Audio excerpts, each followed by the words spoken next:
Bike વચ્ચે અકસ્માત. કલાલીમાં car અને બાઇક વચ્ચે અકસ્માત. વડોદરામાં વધી રહેલા અકસ્માત વચ્ચે કલાલી વિસ્તારના આંતરિક રોડ પર અકસ્માત સર્જાયો હતો. કાર અને બાઇક વચ્ચે અકસ્માતમાં યુવાનને ઈજાઓ થઈ હતી. અકસ્માતના પગલે લોકટોળા ભેગા થઈ ગયા હતા. બાઇક ચાલક સ્પીડમાં હોવાનું નજરે જોતા લોકો ચર્ચા કરી રહ્યા છે.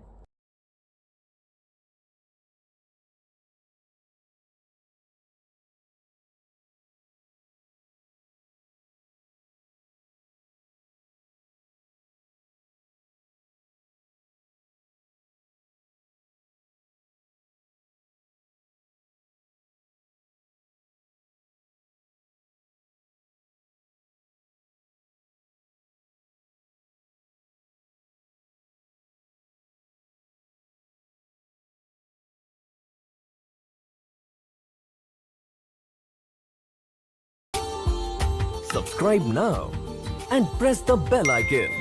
Never miss an update.